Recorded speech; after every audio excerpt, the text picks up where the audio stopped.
Hey guys, what's going on? So today we're going to be going over the renormalization group, sort of piggybacking off of the idea of what we did with the concept of renormalization coupling. So back when we talked about the renormalization coupling, we basically just said that the constant, that the coupling constant that appears in the Lagrangian and that appears in the vertices of our Feynman diagrams, we basically said that that was a function of the scattering amplitude. So we coupled the scattering amplitude with the coupling, with that constant, which is why we called it the coupling constant. And what we're going to find in this video is a very interesting relationship between the amplitude. We're going to sort of piggyback off of the coupling constant. We're going to find a very interesting relationship between the amplitude and the and how it evolves, sort of with respect to how we scale the incoming particle momentum. So with that being said, let's get right into the video. So we're talking about the renormalization group, and what we're going to do is we're going to just start off by recalling a few things. So before we found this relationship with this was the renormalized coupling constant. And the reason I have it here as in the form of an A is just to remind us that the coupling constant, again, was a product of having redefined exactly what the amplitude was. And so, and this is what we came up with, right? And we said that for some starting point, for some starting incoming momentum, this thing is essentially a function of any scaled incoming momentum with respect to S naught. We can compare this with another scale factor, right? So suppose this again is a function of S, but S1 here is different from S0. So in this case, the incoming particles, their momenta, the sum of their momenta is different than the sum of the momenta in this case. So let's see. So what we're going to do is we're going to take this guy, and we're going to see what exactly we can do with these two to see if we can get somewhere interesting with to see if we can see what exactly the difference is between these two things. So let's find out the difference, right? So the difference is A1 minus A naught. Remembering again in the back of our minds that A1 is with respect to is the amplitude, again with respect to incoming particles S1. Right, so the incoming particles again, I'm going to reiterate myself probably a bunch here, but the incoming particles again have a sum momenta of S1, and for this case, they have a sum momenta of S naught, or S0. So we subtract the two, we're just basically subtracting this with this, so that's what we have here. And so we want to keep in mind, though, that whenever we measure the amplitudes, right, so the sum of the total amplitude that we measure is, we're going to claim is irrelevant, or not irrelevant, we're going to claim is not a function of how we scale the momenta, right? So suppose the two incoming particles are coming in really fast, right? And whatever happens inside that black box is still going to happen even if they're coming in at a slower momenta. It's just that the higher order terms might not matter as much. But nevertheless, there's still going to be all those terms in there. So A1 minus A naught should be the same. So we're saying that this should be 0. So we take all of this now on this side. So we're bringing this guy over, and we're changing all the signs, because when we bring this over, it's a minus, and then we have this be a positive. And so we're left with this.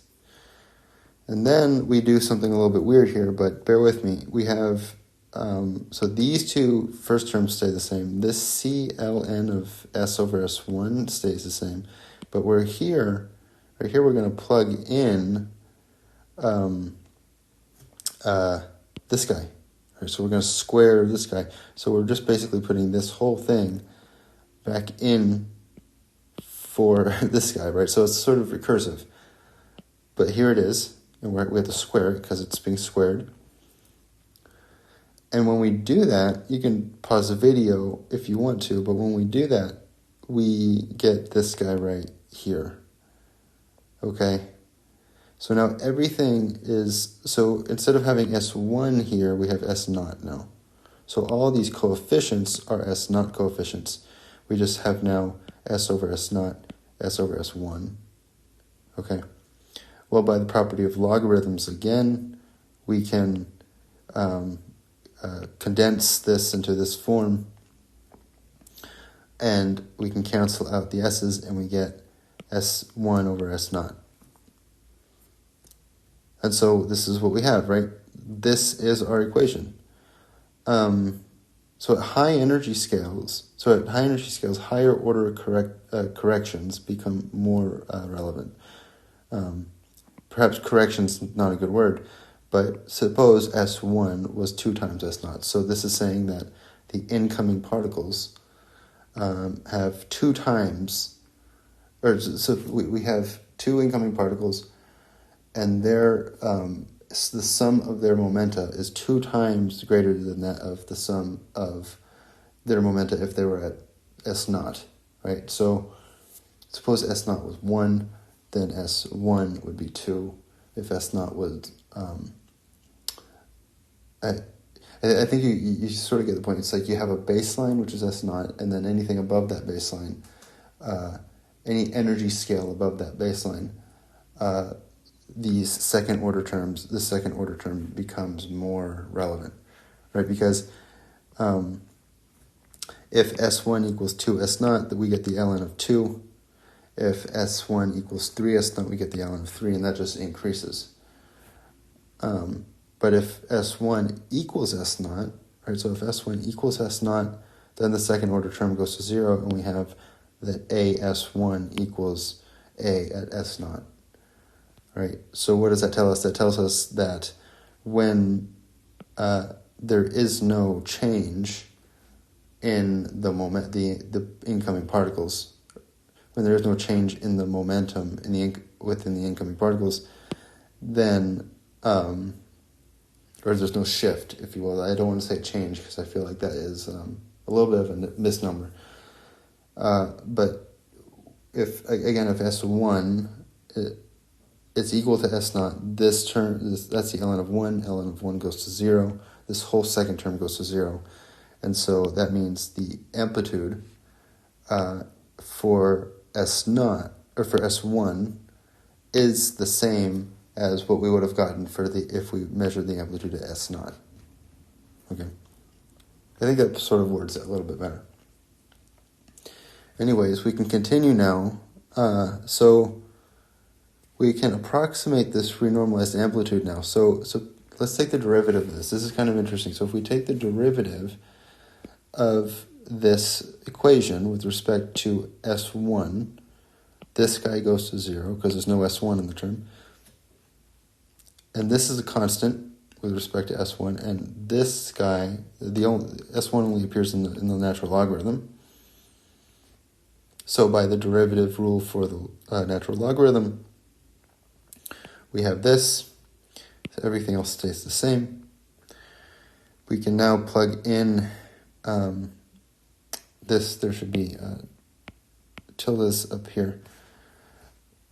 We can now plug in S naught in terms of S1 here. So that's really just this equation with the subscripts changed. We can do that, right?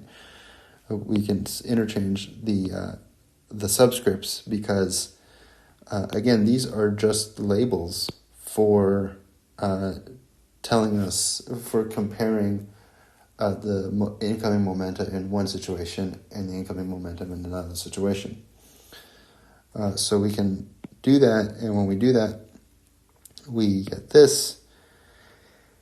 And then if we can approximate this to first order, right? So when we approximate this to first order, then we get, there should be a square here.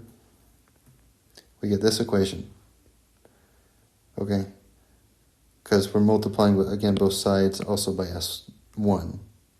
So this is an interesting equation. So I think I've written it up here. I've rewritten it here. And this is called the one-loop renormalization group equation for the 5-4 model, right? So we've been working a lot with the 5-4 model. And what this is telling us is that when we take the derivative of the amplitude with respect to some scale, incoming scale, right? So when I say incoming scale, again, we are at S is K1 plus K2. I should probably actually write this down because this is good. K1 plus K2 equals S. Right? These are the two incoming momentum. And so we have the two incoming momentum. And in this case, actually, this is mu. Right, we're just changing the S1s, right, for mu's, because across this entire equation, if we just change the mu's, then that just relabels the argument. That doesn't really do much. That doesn't do anything to the physics of the situation. So this is what mu equals in this equation, and what this is telling us again is that the scale factor, taking the derivative with respect to the scale factor and then multiplying it by the scale factor, is the same thing as squaring the amplitude, which is interesting because, and then it's proportional at least. It's proportional at least to the square of the amplitude. So this is kind of interesting, that the renormalized coupling constant, this is the renormalized coupling, not constant, but this is the renormalized coupling between the renormalized coupling between the amplitude, the total amplitude that we got, and we coupled that with the coupling constant, right? And that's what this is. This is the renormalized coupling constant. The reason this is a group equation is because groups often take this form, right? So we haven't really talked a lot about group theory, but groups, going back to quantum mechanics, d mu is sort of the same thing, or taking d mu of some phi function is sort of the same thing as multiplying by x, or finding the position or the momentum, right? Depending on what mu is, these operators here correspond to observables, right? So this is an operator in some sense. It corresponds to an observable, that observable being C. This is what we call in quantum physics and in advanced math a group. I feel like I'm kind of not explaining myself super well, but the point here is that two incoming particles have some scale factor. When I say scale factor, again, I'm saying that the incoming particles have some momentum. They have a total momentum. That total momentum is the scale factor. And the point here is that the amplitude, the probability amplitude within that black box of seeing the probability amplitude of any sort of thing that happens within that black box, the probability amplitude is directly related to the scale factor in this way. And so, again, what we want to picture in our minds is the scale factor, again, I keep on saying scale factor. The scale factor, again, is the sum of the momentum of the incoming particles. And when again, scale factor means, it means exactly that. And when we scale that up or down, the probability amplitude within the black box remains, it remains invariant, right? It doesn't really matter exactly what scale factor we're looking at when we sum up those momentum. The point, again, is that the amplitude here is related to that scale factor in this way. This is a very important equation. This is called the one-loop renormalization group equation for the phi model.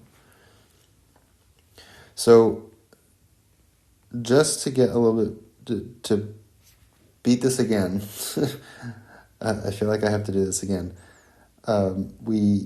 Let's go back a few videos. So we want to recall a few things from a few videos ago. We found out that the second order approximation in a general scattering process was this, right? So this was from the calculating the second order approximation when we had, and this essentially came from the Feynman the Feynman propagator, right? This was the answer. This is what the mathematicians gave us. We then found out that we were able to rewrite this in terms of the coupling constant. We then introduced the concept of renormalized coupling, which made the coupling constant a function of the amplitude. That's a big point here, right? The coupling constant as a function of the amplitude. In other words, when you make a measurement of measuring the amplitude, when you measure that amplitude, you are that is a function of the coupling constant. And when we did that, when you measure the amplitude, you measure this and you measure this. You just square it, and you can cube it, and you can raise it to the fourth power. What you're doing with each successive term is you're getting a more accurate approximation to the coupling constant. Okay, so all you need to do is make one measurement, not one measurement, but for statistical reasons you would make more than one measurement. But that measurement is, you can then square it, you can then cube it, and every time you do that, you get a better approximation of what your coupling constant is. And by doing this, we were able to rewrite the scattering amplitude, which got rid of the cutoff. Right? So this was from a few videos ago. And then from there, we took all of our work to find out exactly how these things are related to each other, how this is related to the momentum of the incoming particles. And that's the point, right? The point is, you measure the amplitude, you get the coupling constant, you then can take the scale factor, right? So the scale factor, again, is the sum of the momentum of the incoming particles, and you can find out exactly what the relationship is between those momenta and your renormalized coupling constant. Again, the renormalized coupling constant is the coupling constant in terms of the scattering amplitude. And that is what I've got for you guys in this video. So I hope you guys like this kind of content. Please make sure to hit that like and subscribe button, and I will see you guys in the next video.